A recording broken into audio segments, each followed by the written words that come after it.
कभी सीने में जलन हुई या कब्ज या पेट में कोई गड़बड़। हम में से अक्सर ने इन मसलों के लिए कभी ना कभी एक छोटी सी गोली तो जरूर ली होगी, लेकिन क्या कभी ये सोचा है कि वो छोटी सी गोली आखिर करती क्या है? ये कोई जादू तो नहीं? ये जिस्म के अंदर जाकर कैसे सब कुछ ठीक कर देती है? चलें, आज इसी रात से पर्दा उठाते हैं और समझते हैं कि हमारा निज़ाम हज़म यानी हमारा डाइजेस्टिव सिस्टम आखिर काम कैसे करता है। तो आइए इस गुत्थी को सुलझाते हैं। असल सवाल यही है कि भाई एक दवा को आखिर कैसे पता चलता है कि उसे जिस्म के किस हिस्से में जाना है और क्या ठीक करना है। ये कैसे हो सकता है कि एक गोली तेजाबियत भी कंट्रोल कर ले और दूसरी आंतों की हरकत को भी ठीक कर दे? इसका जवाब आप यकीन करें हैरान कुन हद तक सादा है और एक बहुत ही दिलचस्प मिसाल में छुपा हुआ है। और वो सादा सी मिसाल ये है, अपने पूरे डाइजेस्टिव सिस्टम को एक प्लम्बिंग सिस्टम समझ लें। जी हाँ, बिल्कुल सही सुना। पानी की एक पेचीदा पाइपलाइन जो हमारे मुंह से शुरू होती है और पूरे जिस्म से गुजरती है। जब हम इस नज़र से देखेंगे ना, तो ये सारी दवाइयाँ और इनके काम बहुत आसानी से समझ में आने लगेंगे। तो आज हम इसी पाइपलाइन के अलग अलग हिस्सों का मुआयना करने वाले हैं। हम देखेंगे कि जब पाइप में तेजाबियत बढ़ जाए तो क्या होता है, जब बहाव रुक जाए या बहुत तेज हो जाए तो उसे कैसे ठीक किया जाता है, और जब सिस्टम का इमरजेंसी अलार्म बजने लगे तो उसे कैसे खामोश करते हैं। तो चलें इस दिलचस्प प्लम्बिंग गाइड का आगाज करते हैं। अच्छा, किसी भी मसले को हल करने से पहले एक अच्छे प्लम्बर को सिस्टम का ब्लूप्रिंट समझना पड़ता है, ठीक है ना? हमारे निज़ाम हज़म के साथ भी बिल्कुल यही मामला है। इसमें कुछ आम से मसले पैदा हो सकते हैं, जैसे पाइप में लीक होना, जिसे हम अल्सर कहते हैं, या पाइप का ब्लॉक हो जाना यानी कब्ज, और पाइप का ओवरफ्लो करना यानी डायरिया। तो हमारा पहला और सबसे आम मसला है तेजाबियत। जरा तसव्वुर करें कि आपकी पाइपलाइन में ऐसा पानी बह रहा है जो बहुत तेजाबी या कोरोसिव है, और वो धीरे धीरे पाइप की दीवारों को खा रहा है। हमारे मैदे में भी बिल्कुल यही होता है। जब ये तेजाबियत हद से बढ़ जाती है तो ये मैदे के नाजुक अंदरूनी दीवार यानी पाइप की लाइनिंग को नुकसान पहुंचाती है, जिसे हम पेप्टिक अल्सर कहते हैं।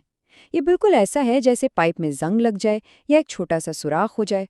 और इसकी एक बड़ी वजह एच पाइलोरी नामी एक चालाक बैक्टीरिया भी हो सकता है, जो इस पाइप को अंदर से खोखला कर देता है। तो अब इस करोसिव सियाल को कंट्रोल करने के लिए हमारे प्लम्बर के पास कौन कौन से औजार हैं? हमारे पास H2 ब्लॉकर्स हैं जो तेजाब के वाल्व को थोड़ा बंद करते हैं। प्रोटॉन पंप इनहिबिटर्स या PPIs हैं जो मेन वाल्व को ही शट डाउन कर देते हैं। और एंटासिड्स हैं जो पाइप में गिरे हुए तेजाब को फौरी तौर पर न्यूट्रलाइज कर देते हैं। चलें इनमें से दो अहम औजारों को जरा करीब से देखते हैं। अच्छा, तो इन दो औजारों में फ़र्क क्या है, ये समझना बहुत दिलचस्प है। देखें, H2 ब्लॉकर्स जैसे कि सिमेटाडीन, ये क्या करते हैं, ये उस सिग्नल को रोकते हैं जो मैदे को कहता है कि चलो भाई तेजाब बनाओ। बिल्कुल ऐसे जैसे हम नलके को थोड़ा सा बंद कर दें ताकि पानी कम आए। लेकिन जो प्रोटॉन पंप इनहिबिटर्स या PPIs हैं ना, जैसे ओमेप्राजोल, वो एक कदम आगे हैं। वो सीधा उस फैक्ट्री या पंप को ही बंद कर देते हैं जहां तेजाब बन रहा होता है। यानी ये तो मेन वाल्व बंद करने वाली बात हो गई। लेकिन हमारे प्लम्बर की टूल किट यहीं ख़त्म नहीं होती। अगर मसला एच पाइलोरी बैक्टीरिया का है तो मेट्रोनिडाजोल जैसी दवाएं इन हमलावरों को ख़त्म करती हैं। और अगर पाइप में सुराख हो गया है तो स्क्रॉलफेड इस जख्म पर एक हिफाजती तह बना देती है, बिल्कुल जैसे किसी लीक पर पैच लगा दिया जाए। और मिसोप्रोस्टॉल तो एक डबल एक्शन टूल है। ये ना सिर्फ तेजाब कम करती है बल्कि पाइप की अंदरूनी हिफाजती तह को भी मजबूत बनाती है। पाइप की दीवारों को तो ठीक कर लिया, अब वक्त है पाइप के अंदर बहाव की रफ्तार को देखने का, क्योंकि बाज़ औक़ात मसला दीवारों का नहीं बल्कि बहाव का होता है। कभी ये बहाव बहुत सुस्त हो जाता है और कभी इतना तेज कि संभालना ही मुश्किल हो जाता है। ये समझे कि एक ही सिक्के के दो रुख हैं।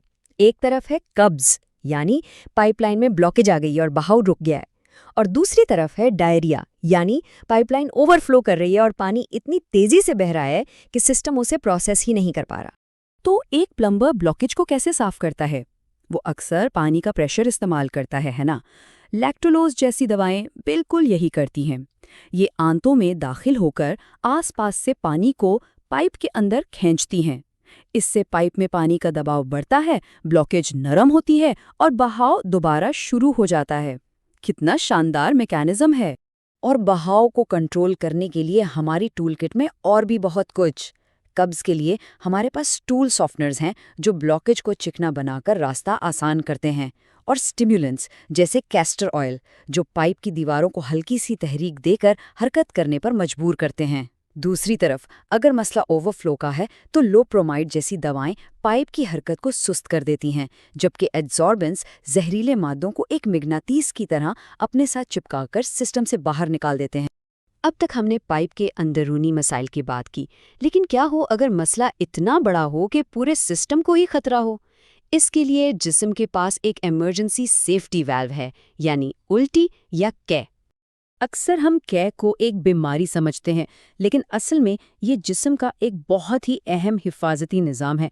ये एक मास्टर अलार्म है जो उस वक्त बजता है जब जिस्म को लगता है कि कोई जहरीली या ख़तरनाक चीज़ पाइपलाइन में दाखिल हो गई है। ये सिस्टम को फौरी तौर पर खाली करने का एक इमरजेंसी ऑर्डर है। तो जो दवाएं कै को रोकती हैं वो पाइप पर काम नहीं करती, वो सीधा दिमाग में मौजूद कंट्रोल पैनल पर काम करती हैं। डोम्पेरेडॉन जैसी दवाएं दिमाग में D2 रिसेप्टर्स को बंद करती हैं जो कै का सिग्नल भेजते हैं, जबकि सफ़र के दौरान होने वाली मतली के लिए डायमन हाइड्रोनेट H1 रिसेप्टर्स को टारगेट करती है। ये बिल्कुल अलार्म को बजने से रोकने जैसा है। तो अब तक हमने अपने प्लम्बिंग सिस्टम के कई मसाइल और उनको ठीक करने वाले औजारों को समझ लिया है। आइए इन सब को एक साथ एक चार्ट में देखते हैं ताकि सब कुछ बिल्कुल वाज़े हो जाए। ये चार्ट हमारे पूरे सफ़र का खुलासा है। पाइप में जंग लग गया, PPIs तेजाब का वॉल्व बंद कर देंगे। पाइप ब्लॉक है, लैक्सेटिव्स पानी का प्रेशर बढ़ाकर उसे साफ कर देंगे। बहाव बहुत तेज है, एंटी मोटिलिटी एजेंट्स उसे सुस्त कर देंगे। और अगर इमरजेंसी अलार्म गलती से बज रहा है तो रिसेप्टर ब्लॉकर्स दिमाग में उस सिग्नल को ही खामोश कर देते हैं। तो इस सब का अहम नुक्ता क्या है? यही कि हमारा जिस्म एक नाकाबिल यकीन हद तक ज़हीन प्लम्बिंग सिस्टम है और दवाएं वो औजार हैं जो इस सिस्टम को ठीक करने में मदद करते हैं। जब हम ये समझते हैं कि हर दवा एक मखसूस आले की तरह एक मखसूस प्लम्बिंग के मसले को हल करने के लिए बनाई गई है, तो हम अपनी सेहत के बेहतर मालिक बन सकते हैं। अगली बार जब कोई दवा लें तो ये बात याद रखने की है कि ये सिर्फ एक गोली नहीं है, बल्कि हम अपने अंदरूनी प्लम्बर को सही काम के लिए सही औजार दे रहे हैं।